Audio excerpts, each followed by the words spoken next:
오늘은 로마서 1장 21절부터 32절까지 말씀 보겠습니다.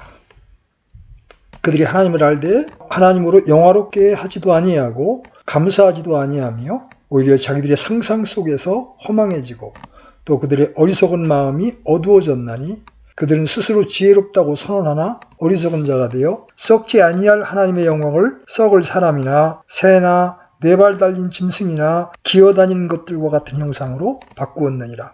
그러므로 하나님께서도 그들의 마음의 정욕을 통해 부정함에 내주사 그들이 자기들의 몸을 서로 욕되게 하셨으니 32절입니다. 그들이 이런 일들을 행하는 자들은 죽어야 마땅하다는 하나님의 심판을 알고도 같은 일들을 행할 뿐 아니라 그런 일들을 행하는 자들을 기뻐하느니라. 우리는 이제 로마서 1장의 이 마지막 대목을 이 시간에 다 살펴보려고 합니다. 제 안에 있는 사람은 변명할 수 없다는 사실을 알았습니다. 왜냐하면 진리를 제어하고 항거하고 억눌렀기 때문입니다. 우리는 또한 제 안에 있는 사람이 어째서 그러한 일을 했는지 그 이유를 알았습니다. 그의 교만과 그의 불의, 악과 죄를 기뻐함, 영적 총명이 부족했기 때문입니다. 그는 이 모든 것 때문에 진리를 막고 억누릅니다. 제 안에 있는 사람으로 하여금 그렇게 행동하도록 하는 것이 무엇인지 알았으니 이제 우리는 사람이 그러한 일을 정확히 어떤 양식으로 행하였는지를 생각해 보아야겠습니다.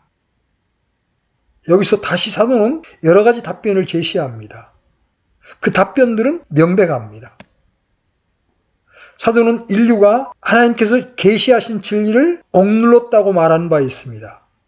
그것도 무엇보다 먼저 하나님에 대한 태도에 있어서 그렇게 했습니다. 지금 여기에 나오는 문구가 그러한 것을 말하고 있습니다. 21절을 예로 들어보면 그들이 하나님을 알되 그분을 하나님으로 영화롭게 하지도 아니하고 감사하지도 아니합니다. 그것이 첫 번째 일입니다. 창조계에 나타난 하나님을 아는 지식을 가지고 있음에도 불구하고 그분의 보이지 아니하는 것들, 곧 그분의 영원하신 권능과 신격은 세상의 창조 이후로 분명히 보이며 만들어진 것들을 통해 깨달아 알 수 있나니 그러므로 그들이 변명할 수 없느니라. 그럼에도 인류는 하나님을 찬미하지도 않고 삶과 생각에서 하나님께 마땅한 자리를 내주지 않습니다. 다른 말로 해서 죄 가운데 있는 인간은 하나님의 영광을 위해 살지 않습니다. 하나님께서는 인간이 하나님을 영화롭게 하도록 하나님의 영광을 위해서 살도록 사람을 지으셨습니다. 하늘들이 하나님의 영광을 밝히 드러내고 그렇습니다. 창조계 전체가 다 그 일을 하고 있습니다. 그런데 사람은 하나님의 창조의 정점입니다.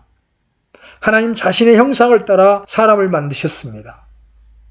사람은 다른 어떠한 것보다 하나님의 영광을 나타내도록 지어졌습니다. 그러나 시편 104편 기자가 말하듯이 사람만이 그러한 일을 하지 못합니다. 그 시편을 읽어보십시오. 이 주제에 대해서 얼마나 놀라운 표현을 하고 있는지요. 시편 기자는 모든 피조물들이 자연법칙을 순종함으로써 하나님의 영광을 얼마나 잘 나타내고 있는가를 말합니다. 사람만이 그렇게 하지 못합니다. 그래서 마지막에 그는 이렇게 말합니다. 죄인들이 땅에서 소멸되며 사악한 자들이 다시는 있지 못하리로다. 다른 무엇보다도 더 잘 하나님의 영광을 나타내도록 지어진 존재가 그 일을 해내지 못했습니다. 하나님을 알되 그분을 하나님으로 영화롭게 하지도 아니하고 하나님을 향한 인간들의 모든 태도는 불가지론적입니다. 실로 바울은 로마서 8장에서 그것을 이렇게 표현합니다. 육신적인 생각은 하나님의 법에 복종하지 아니할 뿐 아니라 참으로 그리할 수도 없으므로 하나님과 원수되는 것이니라. 그러나 거기에서만 멈추지 않습니다. 사람들이 하나님을 영화롭게 하지 못할 뿐 아니라 감사치도 아니하였습니다. 이러한 일들에 오랜 시간을 끌 필요는 없죠? 우리는 그것이 무엇을 뜻하는지를 다 잘 알고 있습니다. 우리는 각자 다 그러한 잘못을 저질렀습니다.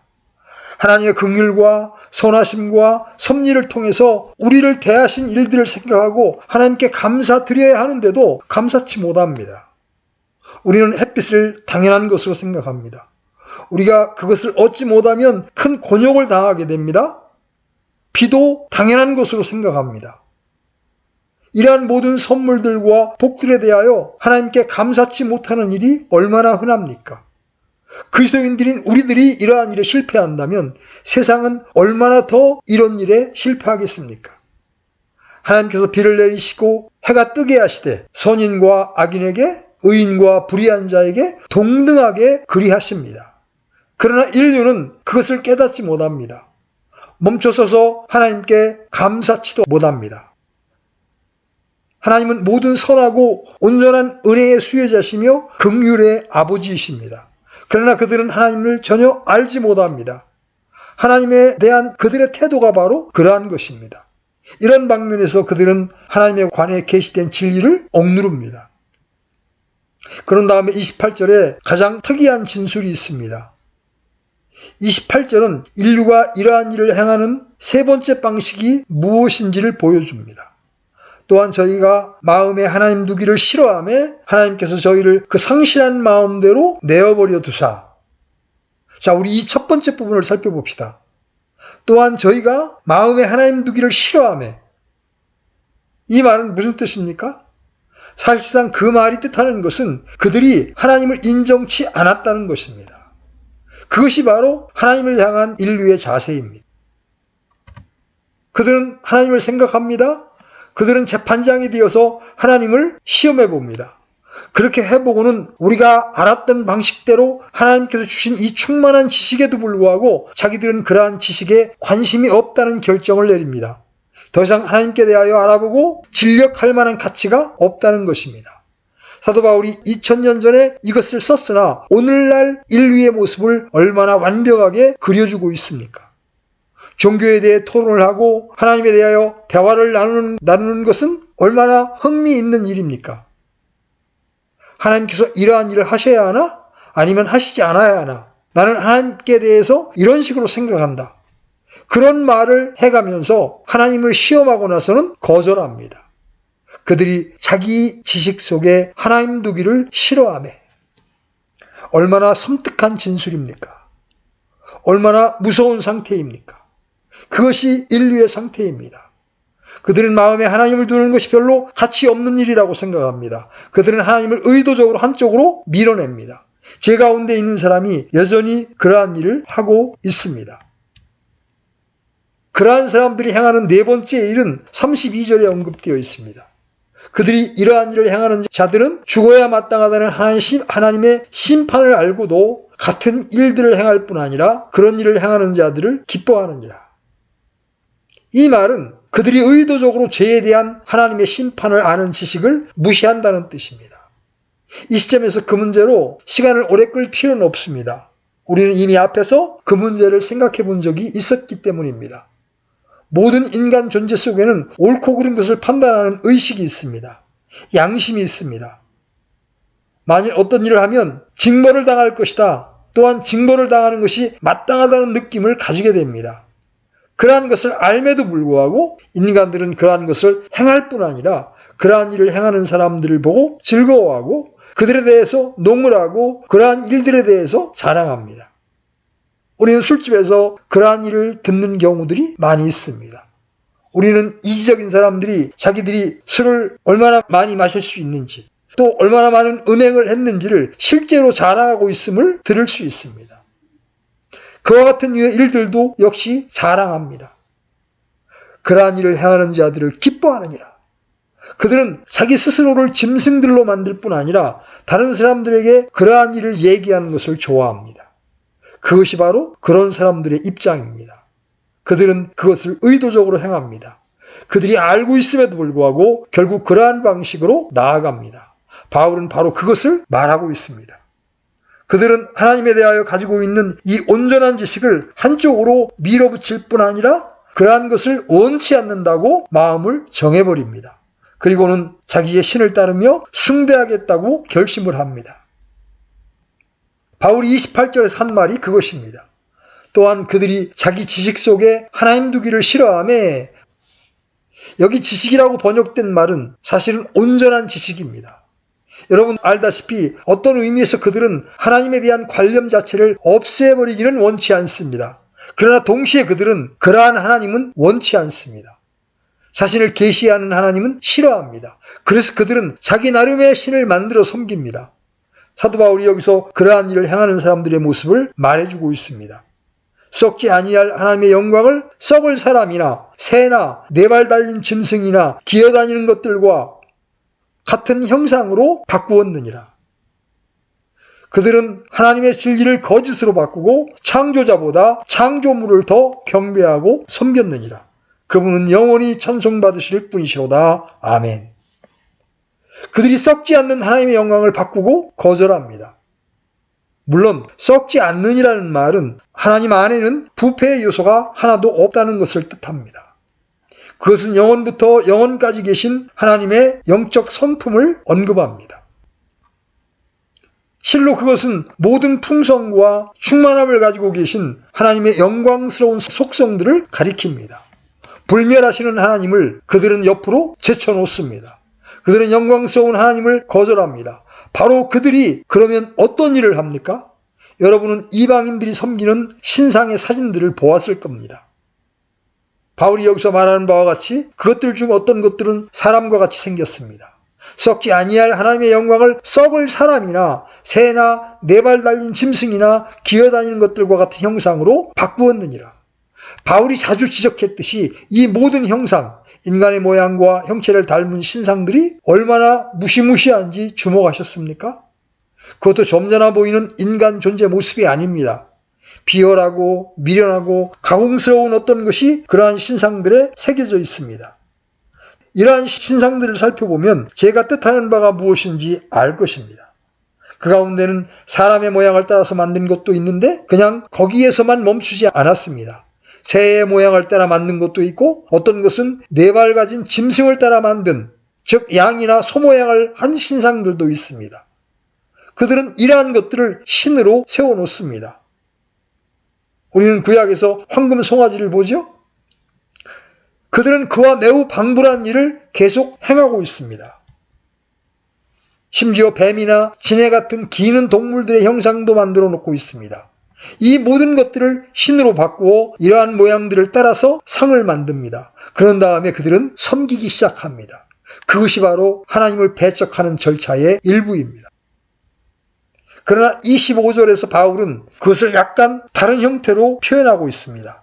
그들은 하나님의 진리를 거짓으로 바꾸고, 사도가 뜻하는 말은 이러합니다. 그들이 하나님에 관한 진리를 실제로 진리가 아닌 이른바 자기 생각의 진리라고 생각하는 것으로 바꾸어 버린다는 것입니다. 다른 말로 해서 그것은 거짓말입니다. 여기서 바울이 언급하는 것은 신화입니다. 헬라의 모든 신화들, 그 밖에 다른 신화들, 신에 대해서 말하는 신화들을 다 포함하여 말하고 있습니다. 그것이 바로 사도가 여기서 생각하고 있는 것입니다. 그에 더하여 미신과 모든 형태의 우상 숭배들이 있습니다. 이러한 모든 것들을 통해서 사람들은 창조주 자신보다 피조물을 앞세우고 있습니다. 그러므로 인류가 제 가운데 행한 일을 다음과 같이 지적할 수 있습니다. 제 가운데에서 사람은 하나님의 본질적인 영광을 제쳐놓고 하나님에 관한 참된 진리를 제거합니다. 그는 하나님의 무한성과 영원하심과 위엄과 하나님이 영이라고 하는 사실과 물질이 아니라는 사실을 간과해버립니다. 오히려 그들은 하나님을 물질적인 존재로 만들어버립니다. 하나님께 어떤 몸의 형체를 입히고 어떤 모습을 지닌 분으로 만듭니다. 이러한 모든 것을 통해서 그들이 행하는 바는 하나님에 관한 진리를 부정하는 바로 그것입니다. 모든 신화, 모든 우상 숭배, 모든 미신은 다 거짓말에 지나지 않습니다. 그것은 하늘에 계신 영원하시고 영광스러운 하나님을 인간이 이해할 수 있는 차원, 인간이 마음대로 다룰 수 있는 차원으로 끌어내리려는 시도입니다. 사도가 바로 그것을 말합니다.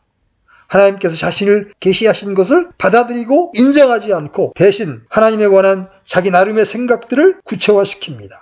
그것들을 세워놓고 그 앞에 절을 하고 숭배합니다. 옛 시대의 사람들은 그렇게 했습니다. 오늘날도 세계의 어느 지역에서는 그렇게 하고 있습니다. 그들은 문자 그대로 나무나 돌이나 보석 등으로 신을 만들어 그런 일을 했습니다. 그러나 어떤 철학자들이 행하는 것과 원리적으로 같습니다. 그들은 자기 자신들의 상념들을 구체화시킵니다. 그들이 그럴 때마다 하나님의 영광을 깎아내리고 있습니다. 다른 말로 해서 어떠한 상징과 그림도 하나님을 나타낼 수 없습니다. 언제나 하나님의 영광을 깎아내리는 것이고 십계명이 말한 바와 같이 하나님을 애적인 형상을 통해서 나타내려고 하는 것은 하나님에 대해서 거짓을 행하는 증거입니다. 하나님을 나타내려고 새긴 우상을 만들어서는 안 됩니다. 그것은 언제나 하나님을 훼손시킵니다. 사도는 25절에 그 숭고한 말씀을 통해서 그 점을 나타냅니다. 그들은 하나님의 진리를 거짓으로 바꾸고 창조자보다 창조물을 더 경배하고 섬겼느니라. 그분은 영원히 찬송받으실 분이시로다. 아멘. 여러분 생각에는 사도가 어째서 이 시점에서 아멘이라고 말했다고 생각합니까? 물론 설명은 이러합니다. 사도는 살아계신 하나님과 이 모든 형상들과 우상들과 거짓말 사이의 차이에 너무나도 압도당했습니다. 그는 하나님이 사실 어떤 분인가를 생각할 때 멈추어 서서 경배와 찬미와 송축을 하나님께 드리고 있습니다. 그럼으로써 바울은 우리에게 매우 위대한 교훈을 가르치고 있다고 저는 생각합니다. 하나님의 이름 자체가 경배의 대상이 되어야 합니다. 유대인들이 여호와라는 이름을 사용하지 않았다는 것을 아실 것입니다. 그 이름이 너무나도 거룩하다고 느꼈습니다. 어쨌든 우리는 이러한 경외감을 상실했습니다. 그러나 사도는 우리로 하여금 그것을 되찾으라고 촉구합니다. 초월적인 하나님, 우염에 충만하시고 무한하시고 영광 가운데 계신 하나님을 생각만 해도 우리는 겸비해져야 합니다. 우리는 하나님을 말할 때 경외심과 거룩한 두려움으로 말해야 합니다. 사도는 아멘이라고 말합니다. 다른 말로 해서 논증을 해나가는 도중에 하나님의 이름 자체를 언급할 때 멈추어서 경배하지 않고서는 그와 같이 하나님에 대해서 말할 수 없기 때문입니다. 우리는 앞으로 나아가면서 이러한 단순한 교훈들을 배우기로 합시다. 우리가 성경 계시 앞에 어떤 우리 자신의 한 가지 생각이라도 놓는다면 그것은 창조주보다 피조물을 더 섬기는 것이 됩니다. 성경 앞에 우리 자신의 주장을 놓는다면 그것이 어느 것이라 할지라도 창조주보다 피조물을 먼저 생각하는 죄를 범하는 격입니다. 성경이 말하는 것보다 또는 하나님께서 계시하신 것보다 우리의 생각을 우선시키는 잘못을 범하는 것입니다. 우리는 이렇게 말합니다. 난 그것을 이해하지 못한다. 만일 하나님께서 이러저러한 일을 하셨다면 어떻게 하나님께서 공정하신 건지 난 모르겠다. 그렇게 말할 수도 있습니다. 또 그런 생각이 들 수도 있습니다. 문제는 계시된 것이 무엇이냐? 하나님께서 자신에 대해서 무엇라고 말씀하셨느냐 하는 것입니다. 우리는 성경에서 읽는 모든 것을 전부 이해할 생각을 하지 말아야 합니다. 성경 가운데는 우리의 이해를 초월하는 것이 있습니다. 우리의 이지는 너무 작고 우리는 죄 가운데 태어났습니다.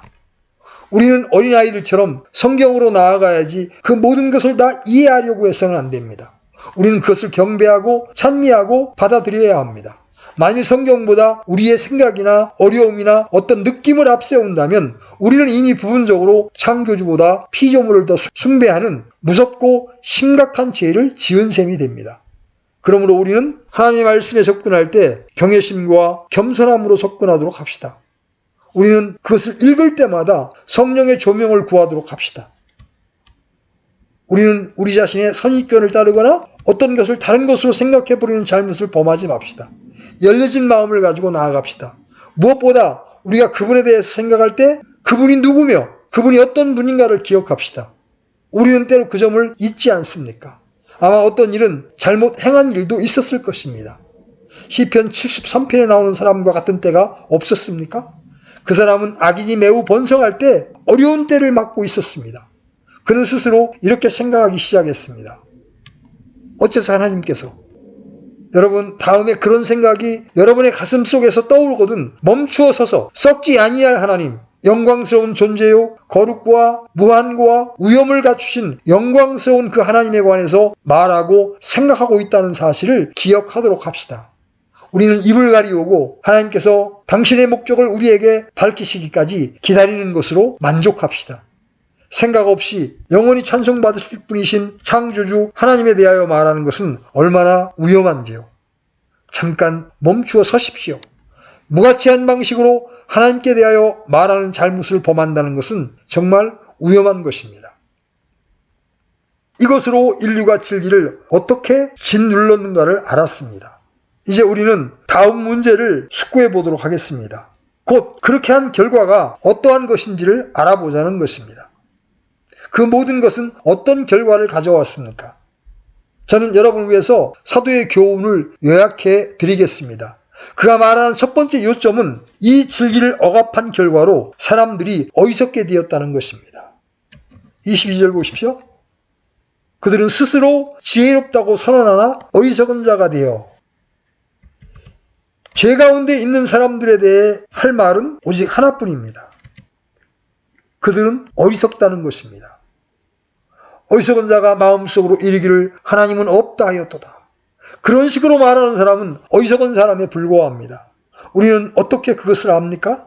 사도는 방금 인용한 말씀 속에서 우리가 어떻게 그것을 아는가를 말해왔습니다. 여러분도 알다시피 자기가 하나님을 시험할 수 있고 시험한 다음에 하나님을 거절할 수 있다고 생각하는 사람은 어느 누구든지 자기는 어리석은 사람이라고 말하고 있는 셈입니다. 실례를 하나 들어드리지요. 때때로 여러분은 사람들이 베토벤의 음악에는 별로 들을 것이 없다고 말하는 것을 들을 것입니다. 그러나 재즈는 대단히 훌륭하다고 생각합니다. 그렇게 말하는 사람은 베토벤에 대해서 아무것도 말할 것이 없다는 것을 드러내는 셈입니다. 그들은 자신들에 대해서 대단히 많은 것을 말합니다. 그들은 물론 그것을 알지 못합니다. 그들은 자기들이 영리하다고 생각합니다. 그러나 음악을 아는 지식의 입장에서 볼 때 사실은 다 자신들에 관하여 말하고 있는 것에 불과합니다. 그들은 스스로 지혜롭다고 선언하나 어리석은 자가 되어 그렇습니다. 자기들이 하나님을 평가하고 기각시킬 수 있다고 생각한다는 사실 속에서만 그러한 모습이 드러나는 것이 아닙니다. 그들이 무엇을 숭배하는지 보십시오. 지혜입니까? 이상한 우상에게 절하는 것이 지혜입니까? 아니면 송아지나 버러지나 염소의 모양으로 된 것을 섬기는 것이 지혜입니까? 그것이 지혜인가 말입니다. 그들은 자기들은 하나님을 믿을 수 없다고 말합니다. 그러나 모순투성이요 기계하기 짝이 없는 진화론은 믿을 수 있다고 말합니다. 진화론에 대해서는 정신을 차리지 못하게 환영합니다. 자기들은 이것을 용납할 수 있다고 말합니다. 그러나 그들이 진화론을 받아들일 때 보이는 기괴한 모습을 살펴보십시오. 그들은 하나님을 믿을 수 없다고 말합니다. 그러나 점성술은 믿을 수 있는 것처럼 보인다고 말합니다. 사람의 운명을 정하고 모든 만상을 주관하시는 위대한 하나님이 계시다는 것은 믿지 않으면서도 별들이 그러한 일을 행한다고 하면 믿습니다. 그것이 지혜입니까? 그들은 스스로 지혜롭다고 선언하나 어리석은 자가 되어 그들은 하늘의 하나님을 섬기지 않을 것입니다. 그러한 일은 저급한 일이라고 느낍니다. 그러나 그들은 인간 지도자를 숭배할 것입니다. 지도자 우상을 숭배한다는 것입니다. 히틀러나 무솔리니나 스탈린의 경우에서 우리는 그것을 보았습니다. 저는 다른 방면에서 그것을 언급할 수 있습니다. 그렇지만 그만두는 것이 좋겠죠? 어떤 위대한 사람을 신격화시키려는 경향성을 주목하십시오. 한국에서도 그러한 죄를 부분적으로 지지 않았다고 확신할 수 없습니다. 마치 그 위대한 사람들을 신들이나 되는 것처럼 아무런 잘못이 없는 것처럼 말합니다. 지도자 숭배, 그것이 죄입니까? 하나님 앞에 머리를 숙이라고 말하면 그들은 매우 모독적으로 느낍니다. 그러나 그들은 남자들이나 어떤 여자들을 섬길 것입니다. 여러분은 소위 팬, 여러 직업 중에서 사람들이 가질 수 있는 팬이라고 하는 것을 보셨습니까? 유명한 가수나 스포츠 스타를 그들은 몇 시간 동안 서서 기다립니다. 아니 밤새도록 기다릴 수도 있을 것입니다. 하나님께 시간을 드리는 것은 모독적입니다. 그러나 자기가 좋아하는 스타를 기다리는 일은 너무나 좋습니다. 그들은 스스로 지혜롭다고 선언하나 어리석은 자가 되어 실로 오늘날 세계에 동물을 섬기는 사람들이 많다는 것에 대해 의문의 여지가 없습니다. 그들은 마치 동물이 인간 존재인 양 말을 합니다. 그것이 없이는 어디를 가지 못합니다. 그들은 그것들에 대해서 근심을 합니다. 그들은 그 동물들을 위해서 살아갑니다. 동물들이 죽으면 정신을 잃습니다. 그들은 어떻게 할지 모릅니다. 저는 지금 하나의 가상적인 사실을 말하고 있는 것이 아닙니다. 그것들은 사실입니다. 스스로 지혜 있다고 하면서 하늘의 하나님, 영광스럽고 영원한 존재가 되시는 하나님을 기각시킵니다. 그래놓고 대신 하는 일이 그런 일 따위입니다. 그러나 자 보십시오. 사람들은 어리석을 뿐만 아니라 멍청이들입니다. 24절을 보십시오.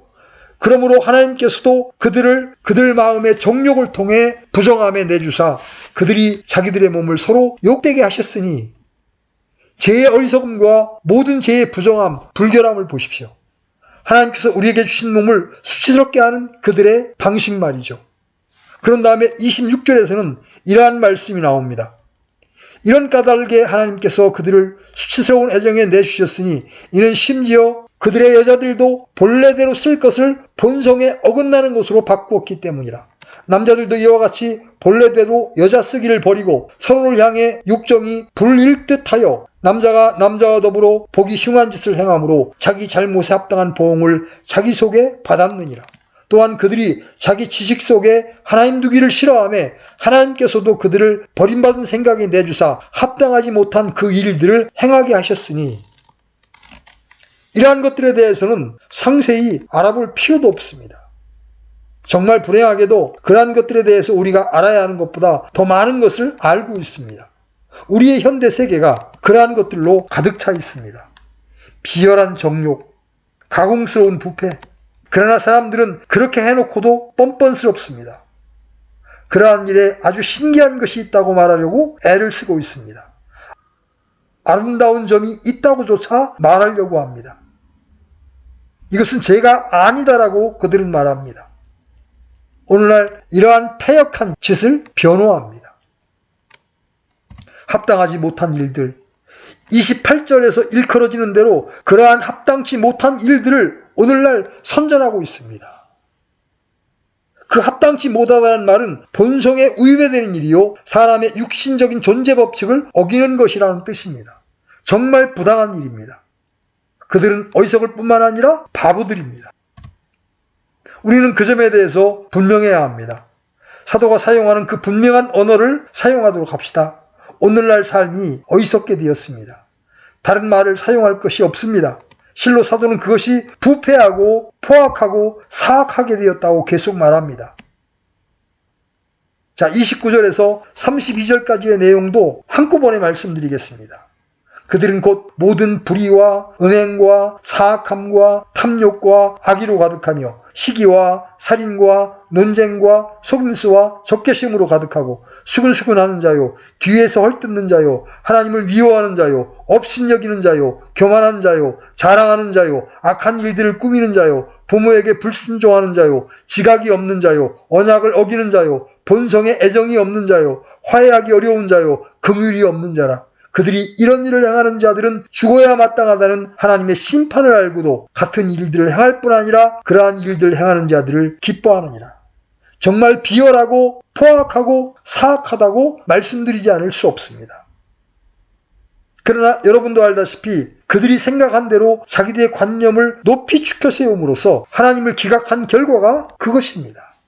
사람들이 하나님을 하나님으로 알고 영원롭게 하지도 못하고 하나님께 감사치도 못하고 자기들의 지혜를 높이고 자기들의 생각과 총명을 높이면 그러한 결과를 가져옵니다. 영락없이 그 결과를 가져옵니다. 미련하고 비열하고 우준하고 포악하고 사악합니다. 우리는 현대 세계에서 그 모든 것을 발견합니다.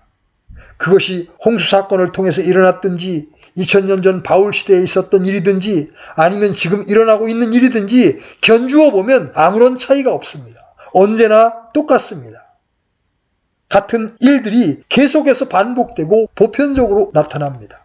그렇기 때문에 우리는 로마서를 깊이 들여다보아야 합니다. 왜냐하면 이 말씀이 오늘날 이 순간에 전 세계를 향하여 말하고 있기 때문입니다.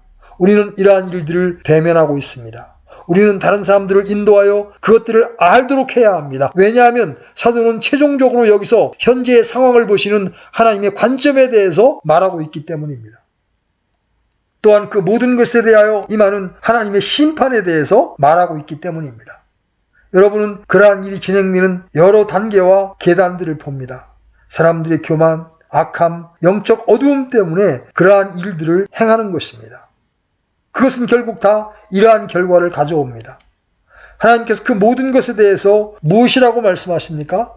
사도는 세 진술로 대답하고 있습니다. 사실 그 진술의 내용은 똑같지만 세 번이나 반복하고 있습니다. 우리는 그것을 24절에서 먼저 발견합니다.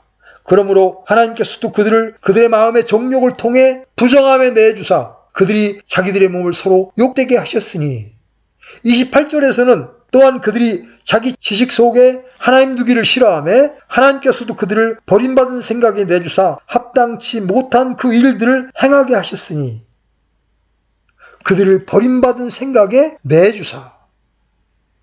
어느 경우에서든지 다 같은 말입니다. 사도가 얼마나 그 점을 지적하고 싶어 견딜 수 없었으면 세 번이나 거듭 말했겠습니까? 사람들은 언제나 그것을 잊고 망각할 체비가 되어 있습니다. 사도는 사람들이 그 점에 대해서 명확하기를 간절히 바랍니다. 인류가 하나님을 하나님으로 생각하고 영광 돌리기를 거절하고 하나님께 감사치도 아니하고 하나님께 마땅한 바대로 경배를 드리지 않을 때, 또한 영리한 체하며 하나님을 기각시키거나 내던져 버릴 때 하나님께서는 정확히 그러한 일을 인류에게 행하십니다. 28절은 말을 돌려서 표현한 것입니다. 또한 그들이 자기 지식 속에 하나님 두기를 싫어하며, 하나님께서 그들을 붙잡아 두기를 싫어하셨다는 것입니다. 하나님께서 그들을 내어버려 두사 제멋대로 하도록 하셨다는 것입니다. 그들은 하나님을 버렸습니다. 하나님도 그들을 버렸습니다. 바울이 바로 그것을 말하고 있습니다. 다른 말로 해서 우리가 여기서 보는 바는 하나님께서 죄 가운데 있는 인간을 포기하는 모습입니다. 하나님께서 마음속에 그들을 포기하셨음을 여러분 주목하십시오. 그것은 모든 것 가운데 가장 가공스럽고 무서운 일입니다. 또한 그들이 자기 지식 속에 하나님 두기를 싫어하며, 자기들의 뽐내는 위대한 두뇌 속에 하나님 두기를 싫어합니다. 그러면 어떤 일이 일어납니까?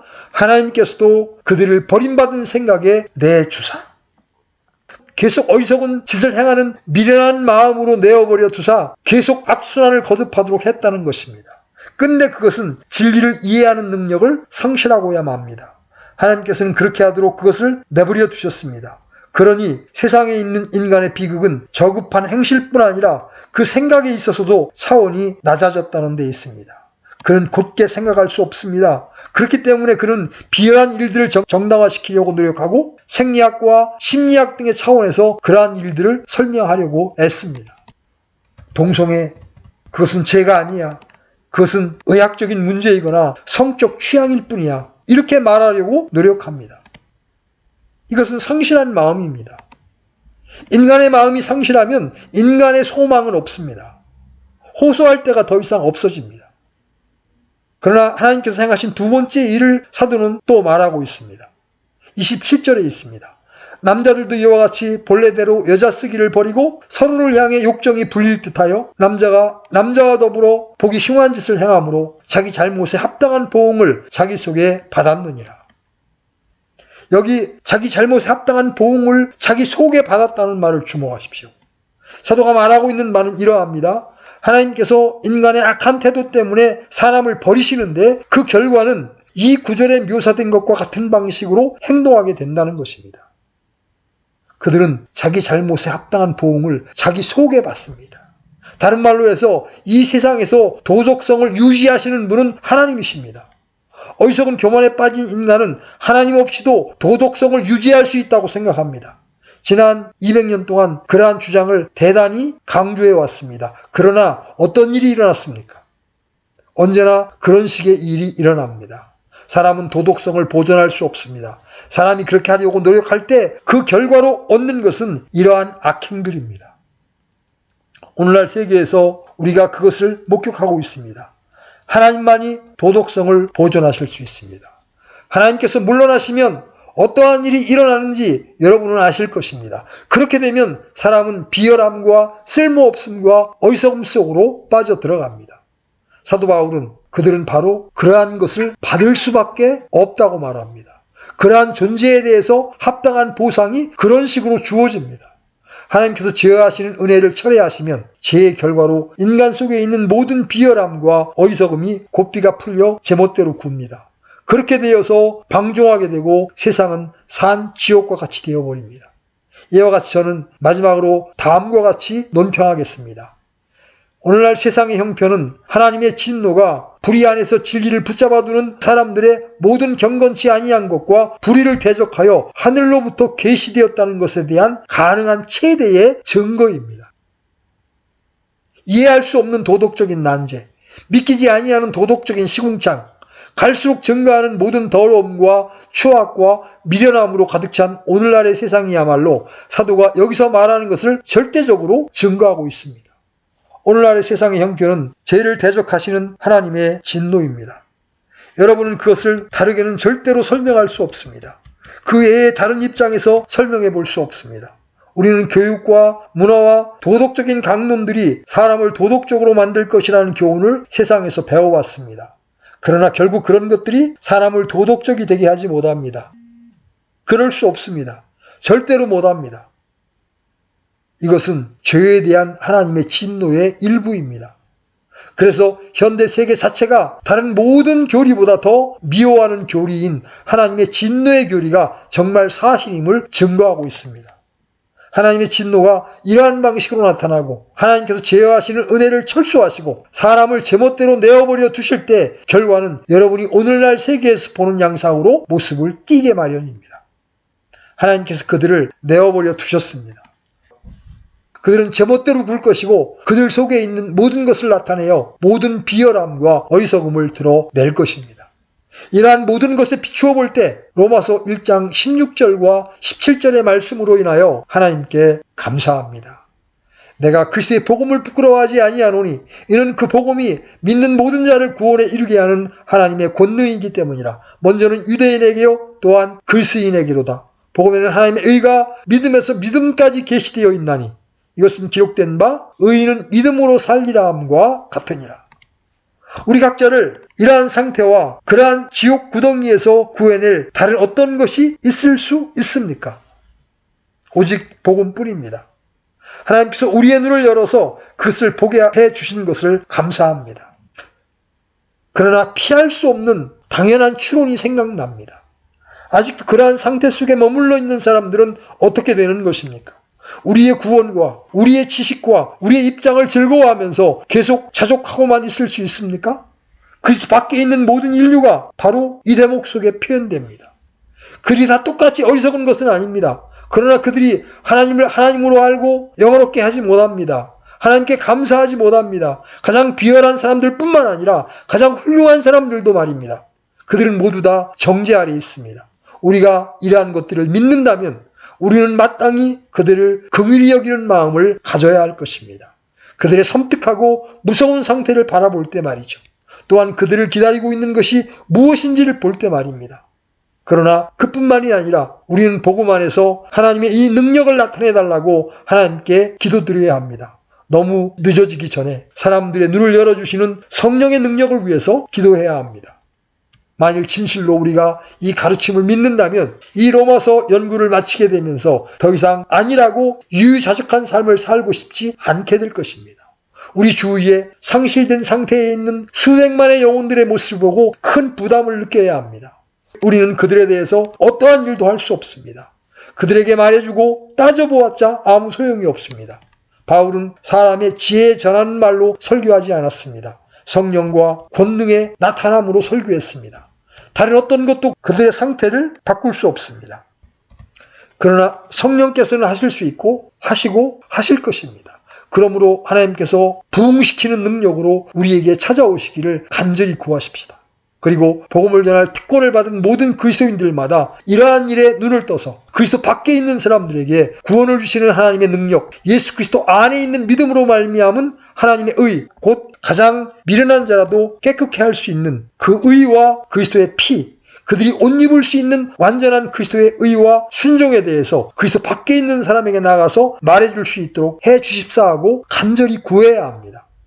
우리는 그들이 씻김 받을 수 있으며 거룩하게 될 수 있으며 주 예수님의 이름 안에서 하나님의 성령의 능력으로 말미암아 의롭다함을 얻을 수 있다는 것을 말해 줍시다. 하나님께서 우리의 마음과 생각에 이것들을 깊이 새겨주셔서 우리가 사명을 느끼고 때가 늦기 전에 긍휼과 또 다른 기회를 베푸시기를 하나님